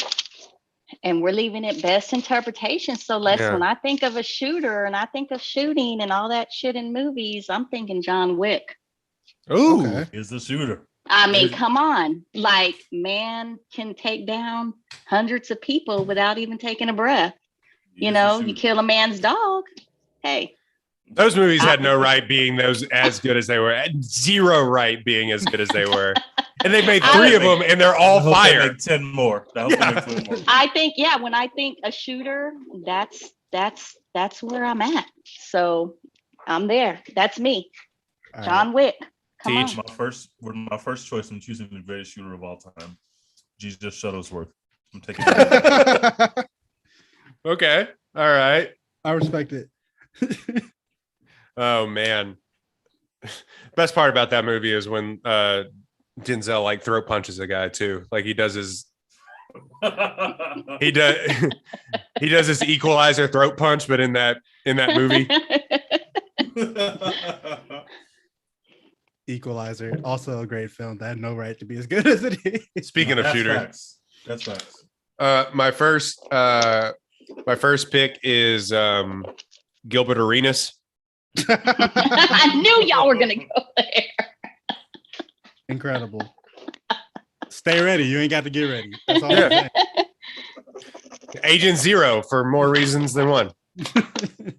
I can't believe I get to make this pick at number 4, but I'm going with Steph Curry, obviously. I knew y'all were gonna go fucking basketball. And then for my second pick, I'm a very loose interpretation of shooter, just because like, I mean, field goals are involved. I'm taking Justin Tucker. Oh my God. That's it. I mean, like literally the best, and he's like only like 33. What school did he go to? Hey, I will always love Justin Tucker for what he did at Texas and for sending the Aggies on their way with the loss. That shit was an incredible weirdo too. Like just like an all-time, just like sings opera and shit. Like he's just a weird guy. He sent the Aggies home with a loss that they had to eat forever. Yeah, a literal decade. Yeah. I will never forget where I was watching that game because I used to root for Texas back in the day. You know, they had Vince Young. I was a child from Houston, like a black child from Houston. I have never rooted for Texas in my life. So yeah, watching Justin Tucker send the Aggies like on their little merry way to the SEC with a loss, I'll love him forever. And then like kicking the longest field goal in NFL history to send the Lions to the loss. Amazing. God, holy hell. He hit the shit out of that. Like a fucking 63-yard field goal or something stupid like that just to win the game. Yeah. The most Detroit Lions loss ever. Shout out to Eric. Fuck you. Long-time guest of the pod, Eric. My next pick is Lee Harvey Oswald. Oh my God. Lethal with the sniper. Oh my God. That's whole lot of choppers on your ass. That TikTok is the greatest of all time. That was when I started to truly believe in the platform. I was like, this is going places. This is it. That TikTok, if you ever is this TikTok thing is going places. I mean, 1 for 1, 100%. 100%. I hate TikTok, but that is the greatest TikTok of all time. That TikTok is literally incredible. He was like 3 for 3 or something like that. Like he a couple times. Ran his shit back. He's so good they mark an X on the floor where he played. They got museums immortalized. They got museums to this guy. Jersey in the rafters. Like never missed. Sorry if this offends. Yeah, everyone from 1960 who's listening to this podcast, we're sorry for your loss. Oh my God. Why am I here? For my second pick, I'm picking my son, the greatest basketball player of all time, James Harden. Yeah, James Harden. You know but like he's not. He shot like 36%. Hey, mind your business, bro. I mean, mind your business. James Harden, greatest of all. Be respectful. Be respectful. Lisa, you got 2 picks. Lisa, you got 2 picks.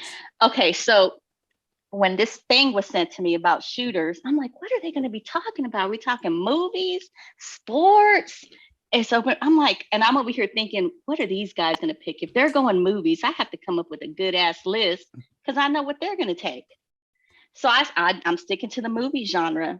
And since we were talking Westerns, I have to go with El Mariachi. Roberto Rodriguez is El Mariachi. Salute to Mexico. So yeah, so only because when we were talking Westerns, you know, he said his shit in Mexico instead of here, you know, and I was read that to fund his first film, he kind of gave his body up for medical science for $7,000. For them to do testing on him. What? And he got $7,000. Yeah, like to prod and poke him to do different types of medical experiments. I thought he was in Tarantino's like gang. Like I thought that's how he got. No, that was his to make El Mariachi the first one, and I think it's in the Guinness world record for making $1 million, being the lowest budget film to make $1 million. I need to know more about this testing that he signed up for. Because like I don't know. Depending on what it is, $7,000. No, don't sign up. Dex, don't sign up for this. This sounds crazy. Hey, my brother did that one time. And I don't want to tell you, they had him collecting his poop. I don't know why, but whoa, for $1,000. Like the plot of a movie.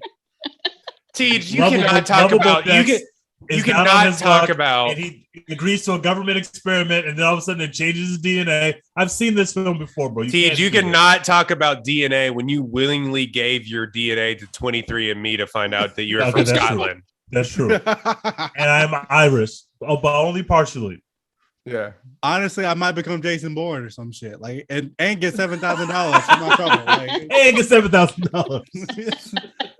Sign me up. Him collecting your shit is how you're activated.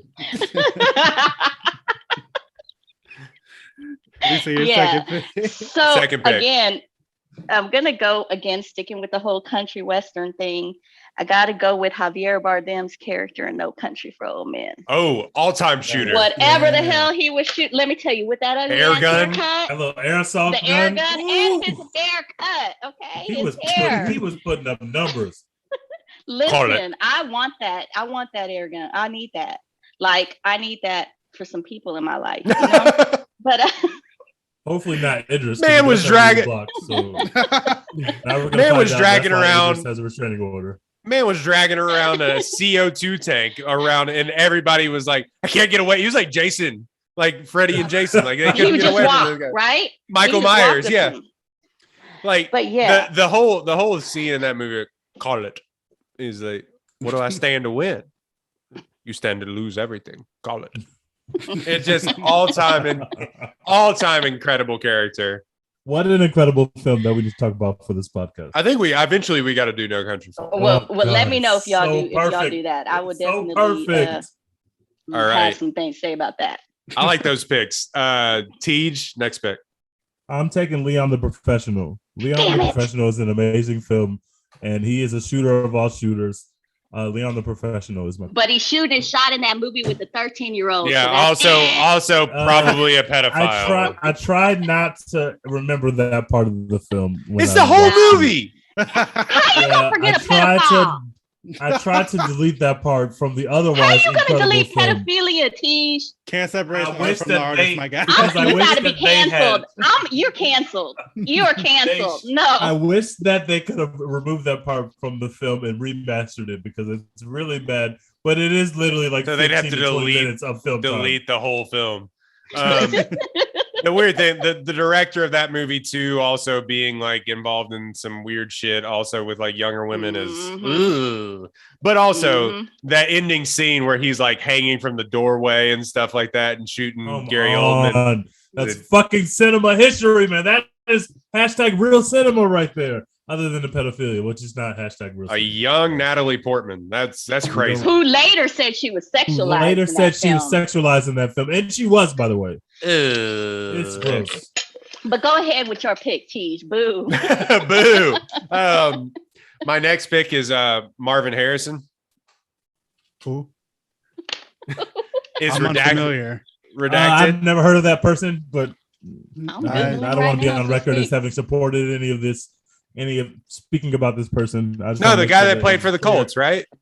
No, I've never heard of that. I am unfamiliar. The only Colts receiver I know of is Reggie Wayne. Played with Reggie Wayne. Nope. No. Don't remember him. He was shot. Nope. I don't know anything about this. No. Marvin Harrison shot at an incident in Philadelphia in 2014. No, we don't read that. That's fake news. We don't know what that is. Yeah, no, thank you. We don't know anything. Okay, so my next pick is redacted. There we go. Thank you. Voldemort. Appreciate that. Yeah. We did not say that name in this household. Thank you. The One Take Podcast has never heard of that person. But I'm sure he's a very nice man. Yes. Who runs many restaurants the right way. I'm certain of it. I'm sure he gives back to his community. And I'm very happy for him if he exists. I don't know. I can't confirm or deny.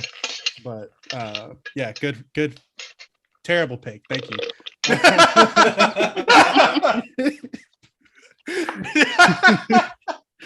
So oh shit. For my pick, I'm gonna go with John Marston from Red Dead Redemption. Hell yeah. Nice. Like, this man was fucking sick with it. I mean, he went out a little sad, but it'd be like that sometimes. It took like 18 people. Both of those characters in those games went out sad, if we're being honest. But yeah, the ending scene of that game is. And then make you play as the kid after that, like forever. And I was like, man, fuck this. But they also in Red Dead Redemption 2, which is a prequel, they make you play as John Marston, like doing farm work once you finish the game. Like, goddamn. I never finished Red Dead Redemption 2 because I was like, I am not feeding this fucking horse. Yeah, nobody did because that shit was like 90 hours long. Like I just want to ride this fucking horse to different towns and like shoot people like it's Grand Theft Auto. I'm not feeding this horse. I'm not fucking brushing it. Like, get the fuck out of here. I'm not brushing this fucking horse. I finished it because I was bored during the pandemic. Anyway, And then my second one is going to be Derek Jeter, just famous shooter. Just always shoot your shot when you're Derek Jeter. Yeah. never missed. A legend in the game. Legend in 2 games, like Pee Wee Kirkland, to be honest. Just can't get anybody. It's aspirational for us all. Get paid, black man. All-time urban legend, but if I want to believe it's true, just giving gift baskets of himself to the women that he slept with, who are also famous. Absolute legend. Like also famous, like supermodel women, like who are in movies and shit, like Jessica Alba, who has millions of dollars. He's like, here's some signed Derek Jeter baseball cards. Incredible. One of the greatest shooters of all time. My next pick is whiskey. Nice. I like it. Yeah. I fuck with this. I like it. It took me a while, but I finally grew up and I can drink whiskey now. I got some hair on my chest. Brands. I'm in. No, I mean, you're at a bar. Everybody, Jameson. Everybody's doing. We're all doing it. Like, you got one guy in the group that's gonna buy everyone shots. Tequila will fuck up your whole night. So that's true. I found out the hard way that I could not be that guy that buys everybody shots. No, never. You always let your rich friends like Tej do it. Not the hard way. I found out the hard way. Like we're all having a great time. We're all out in Midtown. It's somebody's birthday. I'm like, hey, we getting a shot. I'm buying you a shot. Everybody else comes up like, oh, we're doing shots. And I'm like, okay, yeah, we're doing shots. We're all doing shots. Next thing I know, I'm buying fucking 8 whiskey shots. Bartender's like, that'll be $85. Is that okay? Yeah. No. No, it's not okay. A week of grocery shit. Fuck out of here. They don't even thank me for that. Yeah, they're not gonna like give it back to me. Like, nah, fuck.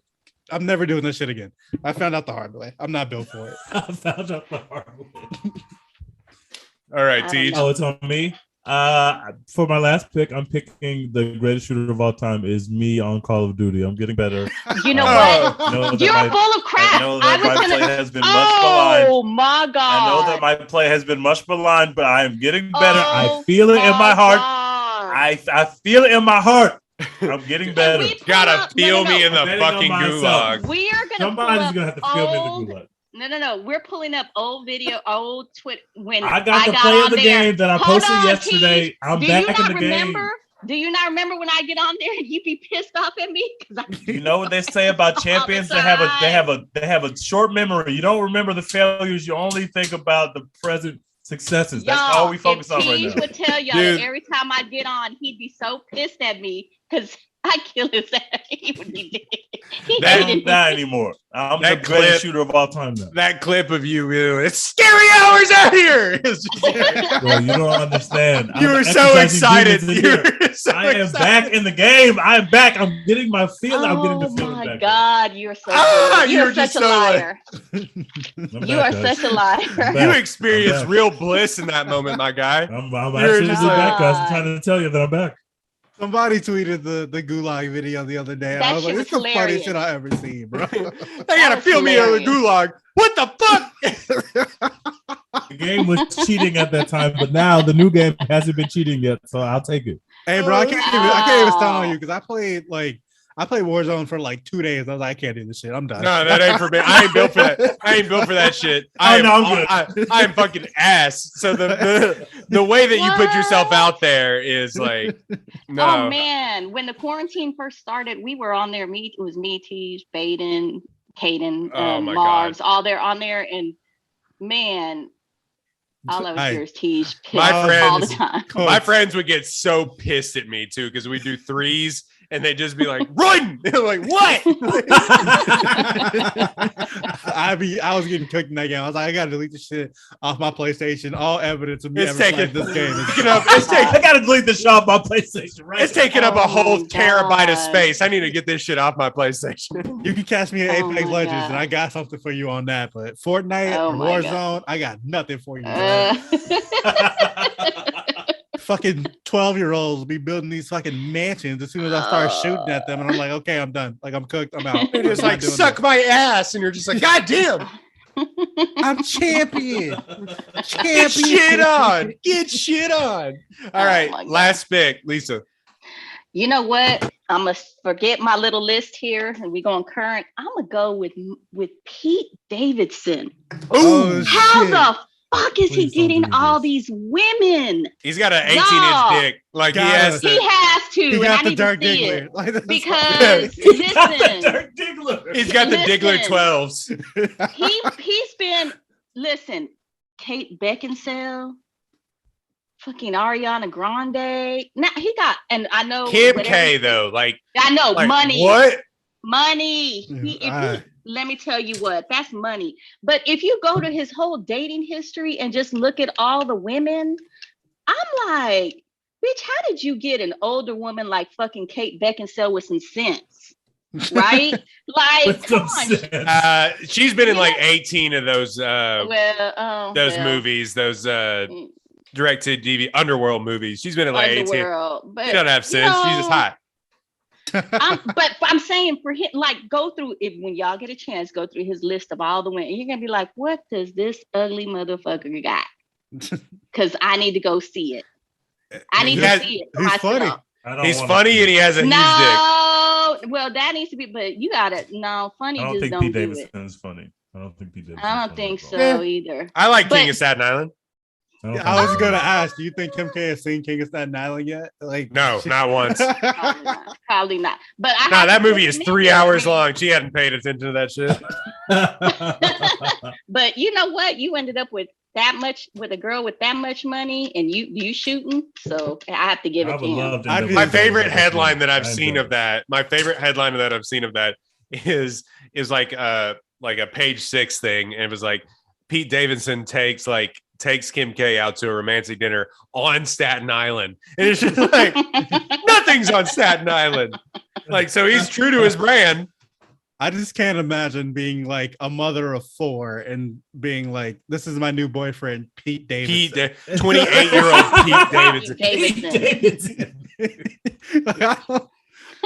Like you were married to Kanye West, and like that's its own like thing or whatever. Right. We don't have to get into it, but like Pete Davidson. That's why I don't find this surprising at all. When I heard this, I was just like, yeah, this is the same person that literally dated and married Kanye West. Like, she was perfect for they were Kanye West and Kim who for each other. Who was the basketball player that was like for 2 weeks? Chris Humphries. Oh man. New York Nets legend. But still, like an NBA player who appears to be a somewhat serious man. Right. Pete Davidson.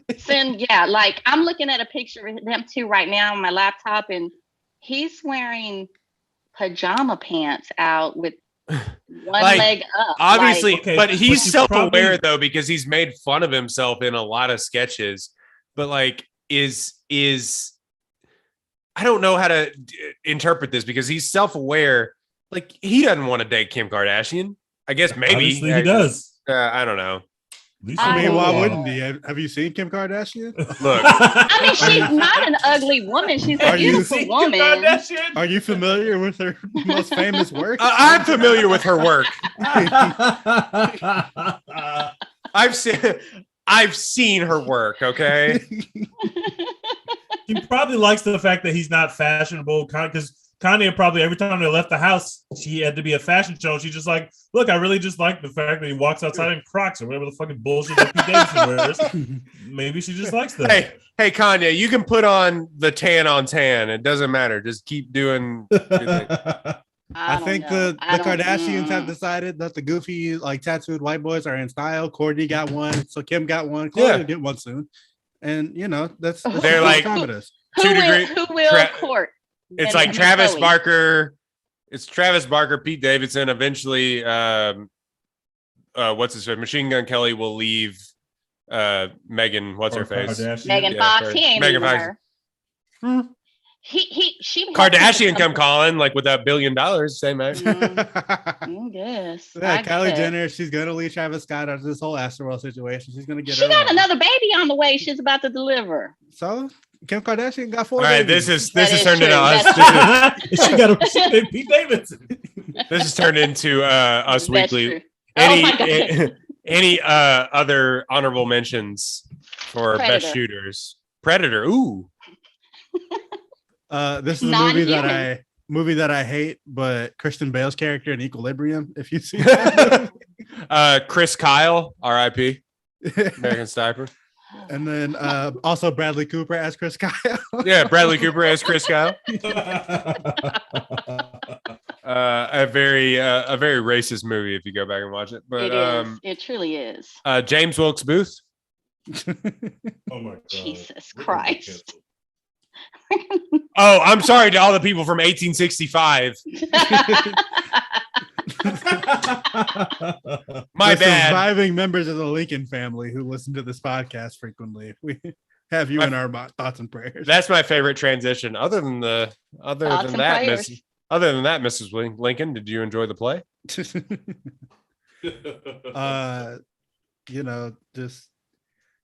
pretty much like Osama bin Laden, incredible. 2 for 2,000. Playing with the raw rockets. Shit. One of my favorite tweets of all time. I don't remember who tweeted that shit. Somebody was like, Osama's like 6'4". Me tonight.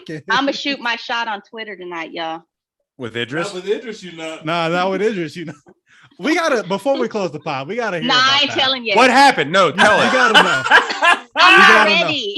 I'm not ready. No, you're ready. You did some foul. You must have done some foul ready. shit. You got blocked on one app. It could have been a mistake, but the fact that you got blocked on 2 means you were wildin'. You were doing some foul. 2 apps. Please tell the story right now, and we'll end the podcast. Back in no, I'm not ready. But this was back in the day, Tej. You know that. Oh. You know, 3 years ago, Lisa ain't Lisa today. Wait, that's not that long ago. Back in the days. No, I don't know. 2019. I think I was just probably getting on his nerves. What did you say? She was being thirsty. You had to have said some wild shit. Like I see some. You probably sent him some drunk DMs, and he was like, "What the hell is going on over here?" I've seen some very like thirsty tweets like in my day. I may have tweeted some allegedly. You can't prove it. That other account is gone. My tweets were like pegging Dennis Rodman type style. Oh, this is a family. Oh yeah, I would have liked to done that back in the day. Oh yeah, this family show, right? This is a family show. That's why Idris blocked you. Idris said, "Oh no, I can't see myself in mixing with Peggy more times today." You know what happened? Is she goes, "Hey Idris, I like your acting, but your DJ work is like," and he goes blocked on site.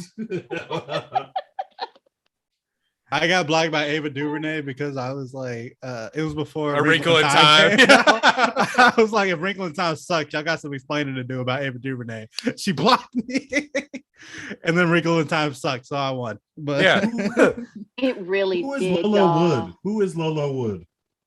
I don't know. Well, apparently she's Odell Beckham's baby mama, and she has 1.6 million Instagram followers. Who? Lolo Wood? You said Lolo? Did she block you? Why is this coming up? What's going on? She didn't block me, but they're announcing this because she's pregnant by OBJ. But I always think when someone is that famous, that I just don't know who they are. But I thought Dexter she even got the was. Picture. She's got the picture up with him on Instagram. I thought Dexter knew who she was. Who's the most famous person you're blocked by? Jesus, it's got to be somebody. The Rock. Is The Rock blocked you yet? The Rock has not blocked me. No. I don't know. I don't think I'm blocked. Probably Ben Roethlisberger, like everybody else. Yeah, he blocked everybody. That's fine. Deshaun Watson blocked me on my old account because I said something about him being. That's a good thing. That's fine. That's fine. You're on the right side. That's you're on the right side of history on that one. Yep, you're on the right side of history. Yeah, Ava DuVernay and Deshaun Watson are the only famous people I know that block me. Well, I was banned from the Texas Capitol when Rick Perry was governor. He saw your tweets about Idris Elba. That's what happened. Keep that woman away from me. Burn Orange Nation blocked me on Twitter, but they blocked everybody. Whatever. I wish they would block me too, and everybody associated with Texas football should block me as well. All right. You can find our podcast at One Take Pod on Twitter, One Take Pod on Instagram, One Take Pod on TikTok. You can also find our One Take Podcast on Apple, Spotify, wherever you get your podcast. Lisa, tell them where they can find your Twitter and social media handles, please. You can follow me at Lola Lisa on Twitter, LOLALISSAA. Actually, that's Twitter and Instagram. And I'm also the publisher for Houston Style Magazine. So we've been a weekly publication, print publication for over 30 years. We were the first minority publication on the ESPN at the ESPN red carpet, the ESPYs. So we've done a lot. So you can also follow Houston Style Magazine on Facebook and Instagram. Incredible. And Tej, thank you for tagging the wrong Lisa in the first. I did. I fixed that. It's because I was on Twitter for the computer. It looks different. Thanks, Tej. Shows how much you. Yeah. Mm-hmm. I tweeted the right Lisa eventually. Mm-hmm. Hey, go follow us at ApolloHOU.com. Dex has some written reviews, movie reviews, House of Gucci review up there right now. Dex, tell them what else they can find at Apollo HOU as well as merchandise.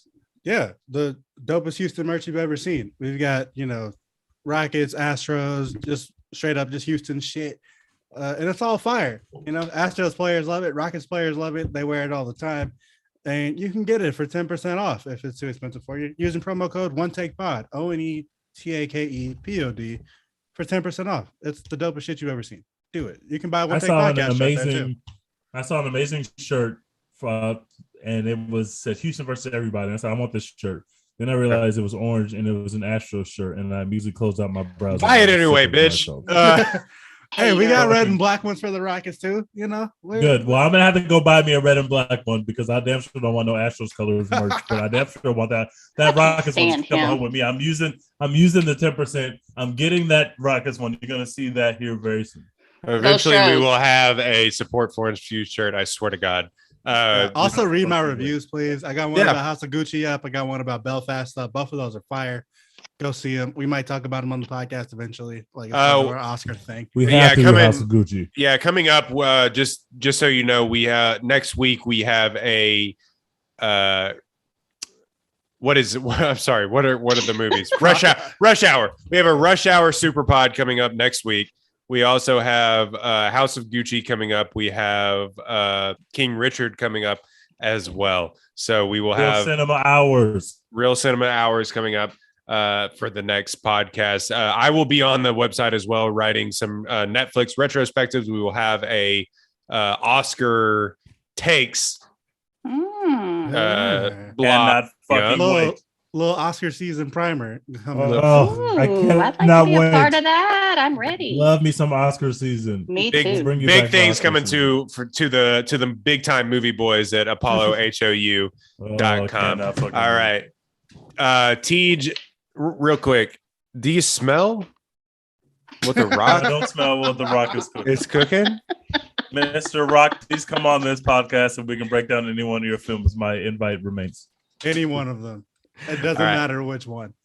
It doesn't matter which. We're out. Hashtag support Florence. We're out.